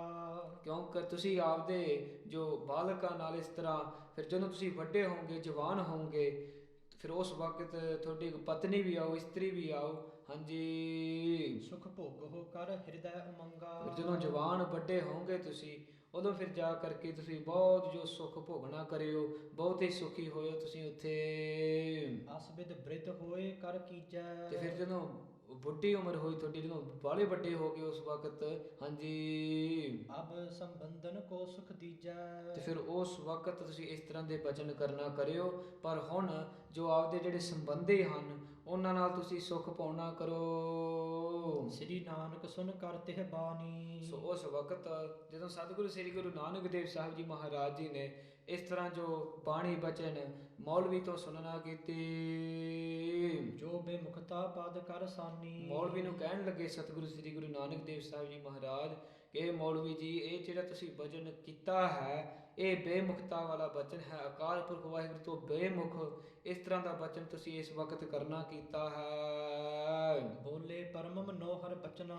ਤੇ ਫਿਰ ਉਸ ਵਕਤ ਮੌਲਵੀ ਨੂੰ ਸਮਝਾਉਣ ਵਾਸਤੇ ਸਤਿਗੁਰੂ ਸ੍ਰੀ ਗੁਰੂ ਨਾਨਕ ਦੇਵ ਸਾਹਿਬ ਜੀ ਮਹਾਰਾਜ ਬੜੇ ਸੁੰਦਰ ਤਰੀਕੇ ਨਾਲ ਮਿੱਠਾ ਬਚਨ ਫਿਰ ਉਸ ਵਕਤ ਆਪਦੇ ਪਾਵਨ ਪਵਿੱਤਰ ਮੁਖ ਤੋਂ ਉਚਾਰਨ ਕਰਦੇ ਹਨ। ਜਿਨ ਮਹਿ ਉਪਦੇਸ ਹੈ ਕੀ ਰਚਨਾ। ਇਸ ਤਰ੍ਹਾਂ ਦਾ ਬਚਨ ਸਤਿਗੁਰਾਂ ਨੇ ਉਚਾਰਨਾ ਕੀਤਾ, ਜਿਹੜਾ ਮੌਲਵੀ ਨੂੰ ਉਪਦੇਸ਼ ਦੇ ਕਰਕੇ। ਜੋ ਤੂੰ ਲਖ ਹੈ ਆਰਬਲ ਸਾਰੀ। ਇਸ ਤਰ੍ਹਾਂ ਕਹਿਣ ਲੱਗੇ ਸਤਿਗੁਰੂ ਸ੍ਰੀ ਗੁਰੂ ਨਾਨਕ ਦੇਵ ਸਾਹਿਬ ਜੀ ਮਹਾਰਾਜ ਮੌਲਵੀ ਨੂੰ, ਇਹ ਜਿਹੜੀ ਤੂੰ ਸਾਰੀ ਉਮਰ ਦੀ ਗੱਲ ਕਰਦਾ ਹੈ, ਬਾਲਕ ਉਮਰ ਖੇਡਣਾ ਕਰੀਏ, ਜੋ ਵੱਡੇ ਹੋ ਕੇ ਫਿਰ ਜਦੋਂ ਜਵਾਨ ਹੋਊਗਾ, ਤੂੰ ਜਿੱਦਾਂ ਪਤਨੀ ਆਊਗੀ ਤੇ ਫਿਰ ਉਦੋਂ ਸੁੱਖ ਭੋਗੀ ਤੂੰ। ਇਹ ਸਤਿਗੁਰੂ ਸ੍ਰੀ ਗੁਰੂ ਨਾਨਕ ਦੇਵ ਸਾਹਿਬ ਜੀ ਮਹਾਰਾਜ ਮੌਲਵੀ ਨੂੰ ਸਮਝਾਉਂਦੇ ਹਨ, ਇਹ ਜਿਹੜੀ ਸਾਰੀ ਉਮਰ ਦੀ ਤੂੰ ਗੱਲ ਕਰਦਾ ਹਾਂ, ਬਿਨਾ ਭਜਨ ਇਹ ਜਾਤ ਬਿਕਾਰੀ। ਇਹ ਸਾਰੀ ਜਿਹੜੀ ਸਾਡੀ ਉਮਰ ਹੈ, ਇਹ ਬਿਨਾ ਭਜਨ ਤੋਂ, ਬਿਨਾ ਪ੍ਰੇਮਾ ਭਗਤੀ ਤੋਂ, ਬਿਨਾ ਨਾਮ ਤੋਂ, ਇਹ ਸਾਰੀ ਜੋ ਨਿਕੰਮਿਆ ਹੋ ਜਾਂਦਾ ਹੈ, ਇਹ ਕੋਈ ਸਾਰਾ ਵੇਸਟ ਹੋ ਜਾਂਦਾ ਹੈ ਸਾਰੀ ਲਾਈਫ ਸਾਡੀ। ਇਸ ਤਰ੍ਹਾਂ ਸਤਿਗੁਰੂ ਸ੍ਰੀ ਗੁਰੂ ਨਾਨਕ ਦੇਵ ਸਾਹਿਬ ਜੀ ਮਹਾਰਾਜ ਫਿਰ ਮੌਲਵੀ ਨੂੰ ਸਮਝਾਉਂਦੇ ਹਨ। ਜੋ ਇਸ ਤਰ੍ਹਾਂ ਅਗਲੇ ਹਫਤੇ ਸਤਿਗੁਰੂ ਸ੍ਰੀ ਗੁਰੂ ਨਾਨਕ ਦੇਵ ਸਾਹਿਬ ਜੀ ਮਹਾਰਾਜ ਜਿਹੜੇ ਅੱਗੇ ਫਿਰ ਮੌਲਵੀ ਪ੍ਰਸ਼ਨ ਪੁੱਛਦਾ ਹੈ, ਅੱਗੇ ਜਿਹੜਾ ਸਤਿਗੁਰੂ ਸ੍ਰੀ ਗੁਰੂ ਨਾਨਕ ਦੇਵ ਸਾਹਿਬ ਜੀ ਮਹਾਰਾਜ ਜੀ ਫਿਰ ਉਪਦੇਸ਼ ਦੇਣਗੇ, ਅੱਗੇ ਸ਼ਬਦ ਉਚਾਰਨਗੇ। ਸੋ ਇਨ ਦਿਸ ਵੀਕਸ ਕਥਾ we have listened, so like we had last week, Sri Guru Nanak Dev Sahib Ji Maharaj Ji. So Baba Mehta Kalu Ji took Sri Guru Nanak Dev Sahib Ji Maharaj to school because they thought that Sri Guru Nanak Dev Sahib Ji Maharaj's age is getting very older now and they haven't done any padai likhai. So having this in their mind, having this shanka in their mind, they did vichar and they took them, Sri Guru Nanak Dev Sahib Ji Maharaj, to a school, to a Maulvi where they teach Farsi. Like we heard in last week's Katha, they taught Farsi. and the Maulvis then tried to teach Sri Guru Nanak Dev Sahib Ji Maharaj, but Sri Guru Nanak Dev Sahib Ji already knew all the Akhar, so the Maulvi understood that this is somebody from sent by Akal Purkh Waheguru, this is Akal Purkh Waheguru Swaroop. So the Maulvi at that point, Sri Guru Nanak Dev Sahib Ji Maharaj Ji, in Farsi, the Akhar, in Farsi's language, they did a lot of Upadesh, they did a lot of Katha Prachar, of Prema Bhakti Upadesh, which they have come to this world to follow, their Prema Bhakti Upadesh. They did that in Farsi, and then the Lok of the Pind, they used to come and listen to Sri Guru Nanak Dev Sahib Ji because they were shocked that in such young age, they know all of this already. And somebody could even try and come test Guru Nanak Dev Sahib Ji Maharaj, and at that point they'd give them answers straight away. So Sri Guru Nanak Dev Sahib Ji, when they started to realise that everybody's understanding that the Akal Purkh Waheguru Swaroop, to change their sabha on purpose in their own hukam because of their hukam, Sri Guru Nanak Dev Sahib Ji Maharaj is changing their kind of personality to say, and they change it to become a kid that doesn't know anything and just acts like it's just gone kind of mustani, so just gone doesn't know anything. And at that point, when Sri Guru Nanak Dev Sahib Ji Maharaj puts on this personality, so Sri Guru Nanak Dev Sahib Ji Maharaj leaves Raipur di Talwandi Shah Nagari, and they go in the outer and they go under a darakht and just lay there, and to make themselves look like they don't know anything, just gone a bit mustani. And so when they've gone under this tree and they've started to lay there, sometimes they'd go home and just lay there for like 1 or 2 days and not move, not say anything. And at that point, so even Mata Tripta used to try wake them up, but they didn't used to say anything, they used to wake up. So when Baba Mata Kaluji saw this, they got very worried in their heart that Sri Guru Nanak Dev Sahib Ji Maharaj tried to take them to study, but they were very buddhiwan first, they knew a lot of knowledge first, as they saw in the previous weeks. But this week, in Katha that we've heard, Guru Nanak Dev Sahib Ji Maharaj is gone like Mastane, they don't know anything, they're just staying in one place, they're not doing anything, what's wrong with them? And having this worry in their heart, first they tried asking the old, the elderly that they knew, what should I try to do? When he tried all that, when he tried everything, at that point he realised that he needed to go to the Maulvi, so he went to the Maulvi, that he dropped Sri Guru Nanak Dev Sahib Ji Maharaj off to learn Farsi. He went to the Maulvi Baba Mehta Kaluji, and he said to the Maulvi that Guru Nanak Dev Sahib Ji, they used to be very buddhiwan first, but now they have started acting like this, I don't know what's going on. I sent them to do Farsi with you, what kind of Farsi have you taught them that they've just turned into like this, and Jan Bacha, as it's written. And Sri Guru then Baba Mehta Kaluji asked the Maulvi to come with them to go meet Guru Nanak Dev Sahib Ji Maharaj. So both then the Maulvi and Baba Mehta Kaluji go to meet Sri Guru Nanak Dev Sahib Ji, and they're laying there with their chadra on top of them, their kambali on top of them, and the Raipur, the Talwandi, the Lok, the people of the Pind, they also came and gathered around to see what was happening, because everybody at that point started to think that Sri Guru Nanak Dev Sahib Ji had got possessed by a ghost, because they weren't saying anything. So at that point, all the Pind, the Lok came to see what's going on. They thought the Maulvi may try and speak to the ghost, so that to see that, they had come and gathered around Guru Nanak Dev Sahib Ji Maharaj. So at that point, obviously the Maulvi knew that Sri Guru Nanak Dev Sahib Ji Maharaj is an avatar of come from Akal Purkh Waheguru, the Akal Purkh Waheguru Swaroop. So they go closer and they go to Guru Nanak Dev Sahib Ji, and they do benti to Guru Nanak Dev Sahib Ji that you have a lot of kirpa of Akal Purkh Waheguru on you. You're in such a young age, you know everything. You speak to everybody with so much mithayas. You speak to everybody so much with pyar, and you so buddhiwan, you know everything. How come you have put a sabha on like this? What's the teaching that you're trying to give us? How come you're acting like this? And at first, Sri Guru Nanak Dev Sahib Ji Maharaj didn't give no reply. They stayed quiet and they didn't give no reply to his answer. So at that point, he became in more nimirta, he came in more humbleness. He put his hands together and he did another benti to Guru Nanak Dev Sahib Ji Maharaj. This time, he mentioned Akal Purkh Waheguru's name. They said, so remember Akal Purkh Waheguru and get up and remember Khuda, as they say. And at that point, after hearing Akal Purkh Waheguru's name, Guru Nanak Dev Sahib Ji Maharaj, in their own hukam, they got up and the Maulvi said to Guru Nanak Dev Sahib Ji Maharaj, what's wrong? And at that point, Sri Guru Nanak Dev Sahib Ji Maharaj uchared the Shabad in Talang Rag that comes in Sri Guru Granth Sahib Ji Maharaj in Talang Rag, and to destroy all pain, Sri Guru Nanak Dev Sahib Ji, and to samjha the Maulvi, and to give a teaching to everybody that was gathered there. Guru Nanak Dev Sahib Ji Maharaj uchared the Shabad in Farsi Akhar. Hanji. Sri Mukhwak Dunya Mukame Fani. So this world, this takana that everybody thinks is a permanent place, this is Nasroop, so this will all be finished, and it will not go with you when you die. Hanji. Tahqiq Dildani. Sri Guru Nanak Dev Sahib Ji Maharaj says to the Maulvi that have this in your heart, think of this in your hirda, in your hirda, think of this at all times, that this is not going to come with you. Have this in your brain at all times. Hanji. Mam sar moe ajrail girift hai. Sri Guru Nanak Dev Sahib Ji Maharaj explains that the case on our head, the hair that we have on our head, the Ajrail is the Jamdut, Maut de Jamdut. So the angels of death, they have our case held, and when we die, they will take us. They will not wait an instant. If we have not japped the name of Akal Purkh Waheguru, if not done Prema Bhakti, they will take us by the hair and they will take us to Narak. Hanji. Dil hech na dani. Sadhguru Sri Guru Nanak Dev Sahib Ji Maharaj suggests to the Maulvi and to the Sangatam there in this teaching that although we know this, we still don't have fear of the Parlok, we still don't take it in our hearts that we are going to die at some point and we're going to have to go to the Narak Santaram Raje. But even though we know this, that they'll take us. Hanji. So then after this, the Satguruji pauses and they will again forma in the next week's Katha. So Satguru Sri Guru Nanak Dev Sahib Ji Maharaj then uttars this Shabad and to teach and explain to all the Sangat and Maulvi at that point that this is what happens and nobody has it in their heart that the Jamduts will take us and they will not wait an instant. So Sri Guru Nanak Dev Sahib Ji Maharaj explains this and the Maulvi at that point, so then they ask, so at that point he gets very haran, the Maulvi, after hearing such bhajan of Sri Guru Nanak Dev Sahib Ji Maharaj, and he says to Guru Nanak Dev Ji that you are such a young age, only people who are older and in such an old age do bhajans like this, have these kind of bhajans. How come you're doing this in such a young age? They're saying you're such in such a young age that why don't you play with your friends, why don't you do what normal kids do? And then when you're a little bit older, when you get older, then as life goes on, you'll get married and then you can live your life with your wife and just do what you have to do.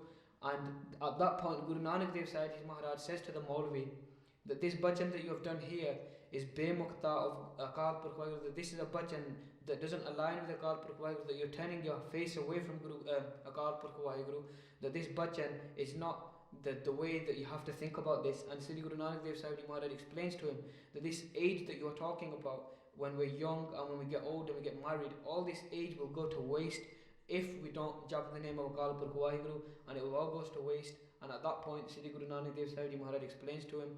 So this is where we finish the Katha this week. Next week we will hear Sri Guru Nanak, so Maulvi will ask further questions to Sri Guru Nanak Dev Sahib Ji Maharaj, and in the same way Guru Nanak Dev Sahib Ji Maharaj blessed Gopal Pandey, in the same way they will give updates to this Maulvi and the people around listening, and they will give an update and they will bless them in such a young age, like we've heard in the previous weeks. So Satsangat Ji Satguru di Kirpa naal इतने कथा की समाप्ति है. कथा करते होंदे हो गया अनेक प्रकार दी गलतियां हो गया होणगियां हन. आपदा अनजान बच्चा समझ करके माफ़ कर दियो. सतगुरु श्री गुरु ग्रंथ साहिब जी महाराज सारी संगत आप कृपा रखियो, असीस बख्शियो, इसी तरह सेवा लेंदे रहियो, निर्विघ्नता सहते कथा करवा लियो. साध संगत जी दो अखीरलियां दो पंक्तियां पढ़ करके गुरु की उस्तत करके कथा की समाप्त करिए जी. लेखा कथा है ना छूटी है खिन खिन भूलनहार, बख्शनहार बख्शलै नानक पार उतार. बोले परम मनोहर बचना, जिन मह उपदेश है की रचना. जो तू लख है आर बलसारी, बिना भजन एह जात बिकारी. वाहिगुरु जी का खालसा, वाहिगुरु जी की फतेह. हे गोबिंद हे गोपाल हे दयाल लाल, प्राणनाथ नाथ सखे दीन दर्द निवार. हे समरथ अगम पूरन मोहे मयातार. अंधकूप महापयान नानक पार उतार. हे अच्युत हे पार ब्रह्म अविनाशी अगनाश. हे पूरन हे सर्ब मैं दुख भंजन गुणतास. हे संगी हे निरंकार हे निर्गुण सब टेक. हे गोबिंद हे गुण निधान जाकै सदा विवेक. हे अपरंपर हर हरे है पी होवनहार. हे संत कै सदा संग निधारा आधार. हे ठाकुर हो दास ਆਸਰੋ ਮੈਂ ਨਿਰਗੁਣ ਗੁਣ ਨਹੀਂ ਕੋਏ। ਨਾਨਕ ਦੀਜੈ ਨਾਮ ਦਾਨ ਰਾਖੋ ਹੀਐ ਪਰੋਏ। ਆਏ ਪ੍ਰਭ ਸਰਨਾਗਤੀ ਕਿਰਪਾ ਨਿਤ ਦਇਆਲ। ਏਕ ਅਖਰ ਹਰ ਮਨ ਬਸਤ ਨਾਨਕ ਹੋਤ ਨਿਹਾਲ। ਵਾਹਿਗੁਰੂ ਨਾਮ ਜਹਾਜ ਹੈ ਚੜ੍ਹੈ ਸੁਤਰੇ ਪਾਰ। ਜੋ ਸਰਦਾ ਕਰ ਸੇਵੰਦੇ ਗੁਰ ਪਾਰ ਉਤਾਰਨ ਹਾਰ। ਵਾਹਿਗੁਰੂ ਨਾਮ ਜਹਾਜ ਹੈ ਚੜ੍ਹੈ ਸੁਤਰੇ ਪਾਰ। ਜੋ ਸਰਦਾ ਕਰ ਸੇਵੰਦੇ ਗੁਰ ਪਾਰ ਉਤਾਰਨ ਹਾਰ।